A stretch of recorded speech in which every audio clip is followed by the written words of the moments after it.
Gemini, sun, moon and rising, this is your reading for the week ahead, looks great. We're opening up with the strength card, so this real sense of accomplishment, bravery, things to be really proud of. This feels particularly relevant to the past. So despite the challenges and frustrations and difficulties that 2024 may have presented, there's a real sense of a kind of full stop to that. Actually, this is a kind of time to really be looking forward to the future, looking forward to 2025 and the things that you are going to create. We have the artist card here. The designer of this deck, Matt Hughes, has added 2 extra major arcana, and the artist being one of them. I always see this card as being the architect for our life. So it's not necessarily about art, but it is about creation of the grander scheme, of the grander plans. So there's this real feeling of kind of centeredness. Whatever, being centered, there we go, of being centered, and from that place being able to make plans and actually having a kind of self-belief and the confidence in order to do that. There is a sense here of not necessarily having to feel though that we have to prove ourselves to other people, or that we need other people's validations or reassurances within our endeavors. And I think that's a really, really good place to be in.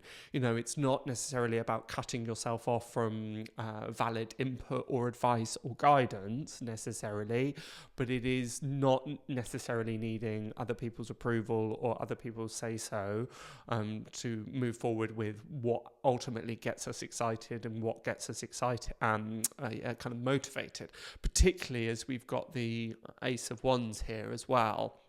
And that combination of the artist and Ace of Wands is getting excited about things and being able to run forward with them.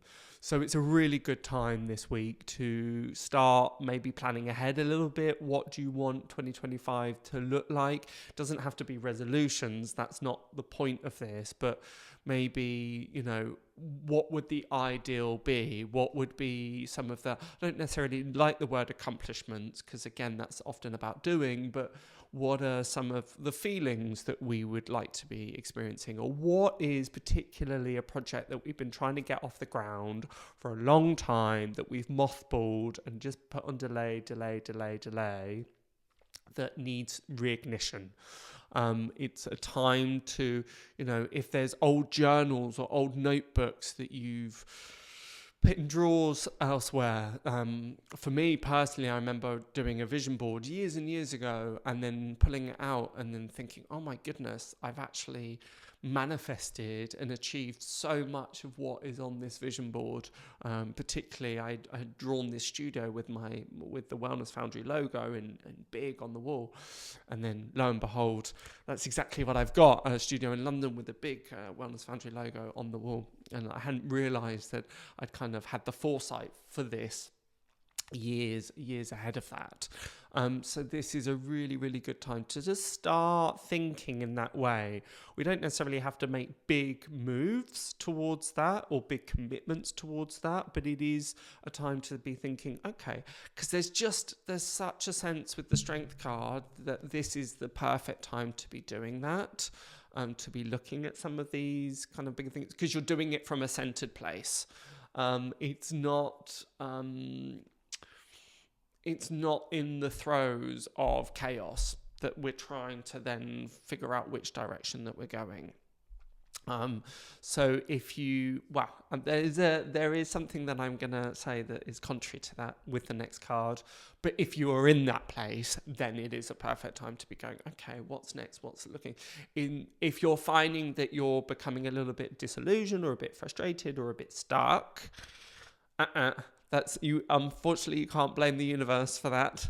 It's a good time to look and go, actually, right, what's going to get me excited again? What's going to get me motivated? What is going to give me the fire in order to move forward? And that doesn't have to be big things. Sometimes that can be a bit overwhelming. These could just be the small instances of like, do you know what? I've always wanted to paint that wall in my room. Okay, now's the time to do it. Or do you know what? I've always wanted to try out that recipe that I saw on Instagram. Whatever it might be, it doesn't have to be these kind of grandiose plans at all, but just whatever, lean into what is getting you excited, what is getting your blood pumping, what is getting your creative juices flowing. This is going to be really, really essential. Again, just to reiterate, you don't necessarily have to make big steps and big leaps and bounds. You don't have to feel like you're going to do that tomorrow by any means.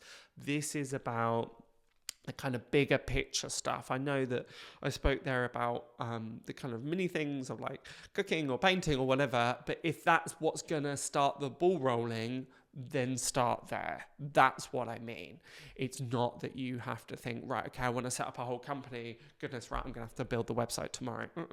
Don't worry. If you want to do that, great. If you've got that level of motivation and that level of excitement, brilliant. Start with it.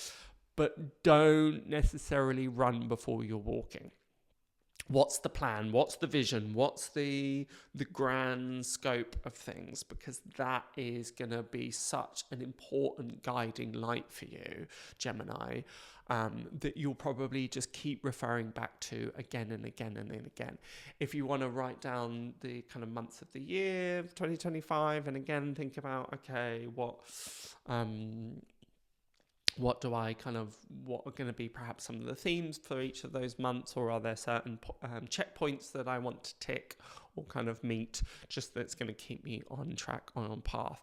Because you have, and this is your only kind of bump in the road, so to speak, is the Five of Swords, the Lord of Defeat. It's quite interesting, the Five of Swords, because it can be kind of representative of what Gemini is in general, despite it being Venus in Aquarius.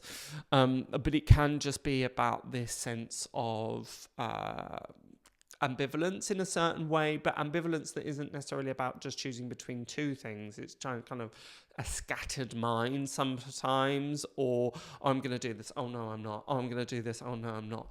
The big key word for you this week ahead is simplicity. Keep it simple, stupid. Kiss. Keep it simple, stupid. Again, it's like whatever big plans that you've got, have they suddenly become really elaborate? Have they become overly complicated? Have they, then I can do this and then this and then this and then this and this. And then before you know it, you've created this kind of elaborate tower, despite having even worked on the foundations. So just keep asking yourself this week, what can I, it's the 3 Ds. It's what can I delay, what can I delegate, and what doesn't need to happen. So just really this process of simplification. The most simple approach, the most simple answer is usually the best one, right? So that's something to really keep in mind and keep in check. And the only person that is going to be able to do that is you. Again, this is part of this thing of wanting to run before we can walk. It's like sometimes we get these strokes of inspiration, or these this kind of, that's such a good idea, or that's such a good approach, or why didn't I think about that before? And we just want to charge ahead with it without actually taking that moment to kind of plot out the points. So this is what will be most essential and most valuable to you, Gemini. Finally, we have the Temperance card, which is really nice to see, because that duality that sometimes appears in the sign of Gemini, there's a feeling of this really coming into balance with the Temperance card. So again, this for me links very, very closely with the Five of Swords. They come together, and it's saying to avoid this kind of scattergun approach, to avoid this sense of confusion, this sense of trying to move in lots of directions simultaneously, keeping it in balance, keeping it in check. Look at what's most simple, look at what's the most kind of reductive. So it's not reductive in terms of losing the essence of it, but reductive in terms of actually this is the most pure way to express this. Might be also a time to look at the balance within your life in general. What's your work-life balance like? Are you getting really transfixed on one thing that's undermining everything else? So are we getting very, very blinkered and honing in on one thing? Again, that sometimes has benefit, but are you losing balance because of it? And if the answer is yes, okay, it's about bringing back in that balance, looking at the bigger picture. Again, that's going to be a really, really strong theme for you this week, looking at the bigger picture of things, and then readjusting those balances as needed.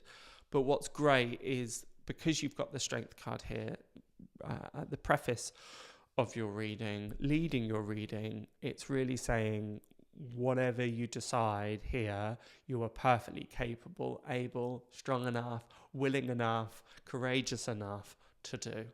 So again, this is about, in some ways, big steps, big moves. Just really looking at those things that you've perhaps talked yourself out of for a long time, and saying, do you know what, that's enough. What am I waiting for? Whose life am I living? You know, it's why do I keep putting that on delay? Because I feel that this year has been enough of that. So let's leave that in the past and start making some of these bigger plans. Hope that helps. See you next time.